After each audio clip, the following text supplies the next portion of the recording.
Welcome back to askreddit Discover channel. What's your creepiest, real life, story? In a cold winter night in a remote village from Quebec, Canada, in 1990, me and my two brothers were asleep. We were 1, 3, and 6 years old. In the middle of the night, someone entered our house. Without knocking, walked around and was talking to himself. Our house is 2 miles from the village in a rural area. My father woke up, went to the living room where the guy was. He had a car accident 1 mile from our house with his buddy who died instantly, and his scalp fell in front of his face, so the first time my father saw him, he saw a man with no face. He was drunk and his body was frozen. He was speaking to himself, "Je vais mourir, je vais mourir," which means "I'm gonna die." The fact that his face was partially frozen might have saved his lives, preventing him to lose too much blood. My father took him to the hospital at 25 kilometers from our house by car. He did survive. To this day, my father is still blessing the fact that we never woke up during the night with all the noise. In the middle of the night, someone entered our house without knocking. Is that Canadian for motherfucker broke in? Oh God, I think it's bedtime. Holy shit, I actually remember something from high school French class. Went camping with some friends on hill a few kilometers out in the woods from one of the guy's house. There's a few hiking / four-wheeling trails in the area that lead up to the hill, so it's known by the locals. It was about midnight, we had a fire going and were just sitting around having a good time, then the guy, there was 4 of us, sitting opposite of me, yells, "Who are you?" I turn around and there's this man, about 6 feet tall, staring at us from the edge of the woods with a big rock in his hand. One guy knocked an arrow in the compound bow we had, the guy across from me grabbed the hatchet and I pulled the knife off my belt. We had no clue what we were doing, but the guy wouldn't say anything to us. He eventually just backed into the woods. No sleep was had that night and we kept a very large fire going. Maybe he hoped that at least one of you guys was a geologist so you could discuss his cool rock with him. Then he got all scared by your reactions and spent a sleepless night in his camp, gripping his new rock friend. Being an active camper / hunter / hiker, this is probably one of my worst nightmares. Rust IRL. Reminds me of another story on Reddit where someone took some young guns hiking and in the middle of the night woke up to see someone just sitting against the tree in the dark just a few paces from their campsite. They sat there watching the campsite for a few hours then bugged off. Totally creepy emo. When I was little, my mom would take me to Kmart and let me wander around the toy section while she shopped, normal in the 70s. One day, as I was playing Simone Says, an old man walked up to me and was making small talk while I played. He eventually told me to come with him and took me by the hand. We walked right down the main center aisle of the store right towards the exit sign in the back. As we crossed the last row, I looked to the right and saw my mom at the end of the row. I told him I saw my mom and had to go. I pulled away my hand and ran down to her.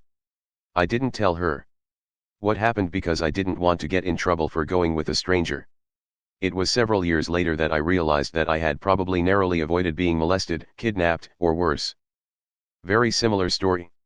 When I was a kid, I was always the last kid picked up by the bus driver to go to school. One day I was waiting for the bus by myself and a bus with no kids pulled up. The bus driver smiled and told me to hop on. I just had a bad feeling. I said, "Where are the other kids?" He said, "We will go get them now, just get on." He got more and more pushy but didn't do anything crazy. I just kept saying no and he shrugged and left. The real bus pulled up a few minutes later. I went to school and my parents didn't know until I mentioned it that night. Looking back, they were pretty worried. I remember them scrambling to make a few phone calls. I've now seen 3 people in this thread say they didn't tell anyone about things like this because they didn't want to get in trouble.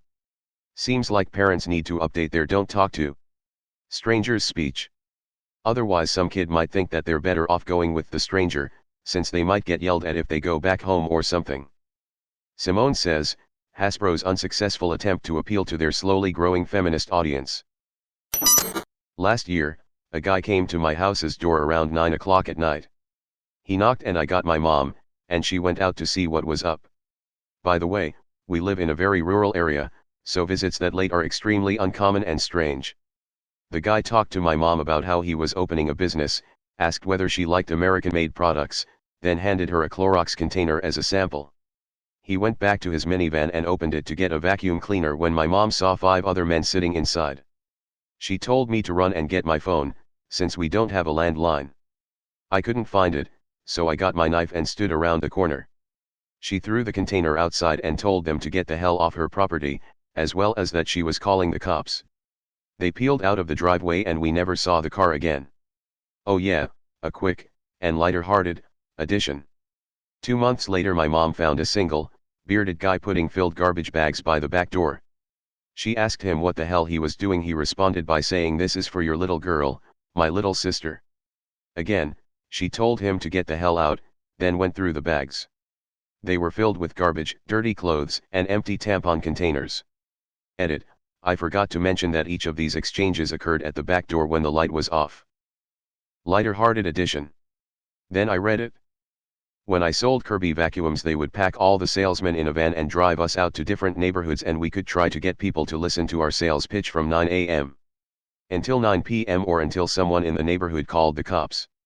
It was a shitty job and the cokehead manager wound up scamming us all, but I can't help but think there's a vacuum salesman out there whose scariest story is when a lady yelled him off her property while her son was wielding a knife. LOL. I was driving on some country roads at 1 a.m. with my buddy one night in the summer. Come up to a 1-lane, old, rickety bridge at the bottom of a valley.